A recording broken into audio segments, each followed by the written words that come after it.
Little Monsters by David Walliams. Once upon a time, there was a little werewolf with a big problem. His voice was really, really squeaky. Ooh! Ooh! Whenever there was a full moon, Howler howled so high that all the other werewolves howled with laughter. Howler hated feeling like the odd one out, so Papa Werewolf and Mama Werewolf sent their son off to monster school where he could learn how to be frightening. But Howler found the school was frightening. He wasn't sure who to be more afraid of, the teachers or the pupils. Howler took a seat at the back of the classroom. Suddenly, his teacher whooshed in on her broomstick, smashing the skeleton to pieces as she did so. It all clattered. "The first lesson of the day," announced Miss Spell, "is how to pull a scary face. Show me your scariest one." The vampire flashed his fangs. The ghost grinned a ghoulish grin. The skeleton showed a sinister smile. All eyes turned to Howler. "You," snarled Mrs. Spell, pointing at her new pupil. Yes, miss. Show me your scariest face. Now." The little werewolf did his best. He bugged out his eyes, waggled his ears and stuck out his tongue. Instead of looking scary, he looked like he was blowing off. All the other little monsters hooted with laughter. "Ha ha ha ha ha! You couldn't scare a fly," mocked the teacher. "The second lesson of the day is spooking," announced Miss Spell in the school hall. The witch ordered the mummy to stand still with his back turned. One by one, the little monsters did their best to creep up on him. The vampire flew, the ghost floated, the skeleton rattled.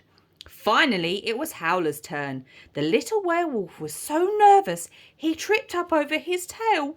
Trip! He tumbled over and over again, roll, landing by the skeleton's feet. Thud! "Ha ha ha! You couldn't scare a flea," snorted Spell. Next, the teacher led the little monsters down steep stone steps. "The final lesson of the day is some gruesome growls," she said, her voice echoing around the dark dungeon. "Oh no," thought the little werewolf with the squeakiest voice. "My worst nightmare." "Hiss," went the vampire. "Ooh ha ha ha," went the ghost. "Arr," went the skeleton. "Howler, your turn." But now," demanded the witch. Trembling with fear, Howler howled higher than ever. "Ooh! Ha ha ha!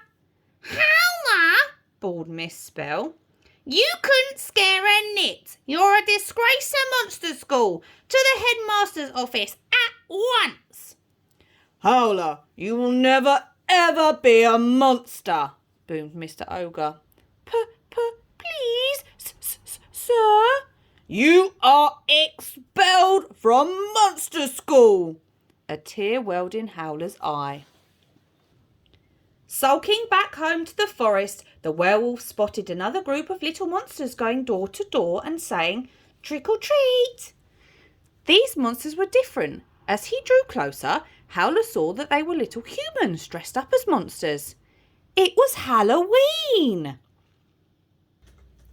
"Wow! Cool werewolf costume," said an alien, spotting him. "Are you on your own?" asked a spider. Howler nodded sheepishly. None of the kids realised Howler was a real-life werewolf. "Come and join us," said a shark. "Thanks," exclaimed Howler, smiling for the first time in ages. "You look so scary. You could go at the front," said the alien. Howler wasn't so sure. He gulped before he knocked on the first door. Sure he couldn't even scare a nit. Knock, knock, knock. But before the werewolf could even say trick or treat, the man at the door screamed, "Ah!" He threw a hail of sweets at the monsters. The kids caught them and were over the moon. They had never had so many treats. With Howler leading the pack, the same thing happened at the next house. Help! No! Yikes! Soon more and more little monsters from all over town joined in the fun. As no one dared to say trick to the little werewolf, there were treats for everyone. Now it was late and they'd knocked on all the doors. The little monsters were stuffed full of sweets and ready to head home to bed. But there was still one more person Howler was determined to scare. Can you guess who? Just one more. Follow me, he said. Soon they had reached Monster School. When I hold up my paw, I want all of you to do your loudest howl, announced Howler. All the kids grinned from ear to ear. This was going to be fun. Shh, hissed Howler as they crept into the classroom where Miss Spell was busy marking homework. Howler raised up his paw and he led them all to the loudest howl. Oh! Oh! Ah! Screamed the teacher, shooting out of her chair. Whoosh! She bounced off the ceiling. Boing! She bounced off the walls. Boing, boing, boing! She bounced off the floor. Boing! Before bouncing right into the headmaster who had appeared at the door. Wallop! What is the meaning of this?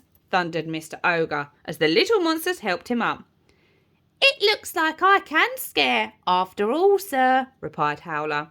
The headmaster looked down at the crumpled witch by his feet. Miss Spell was out cold. Howler! I was wrong. You are scary. May I welcome you back to Monster School. The little werewolf looked around at the kids in costumes. Oh, he's coming. No, thanks. I'm going to stick with my new friends. All the little monsters broke into a howl of happiness. Woohoo! What about Papa Werewolf and Mama Werewolf? They couldn't have been happier that their son was happy, just being himself. Howler did go to school with his new friends. So when you are at school, have a look around your classroom. Sitting at the back, there might just be a little monster. It's cool to be the odd one out. Ah!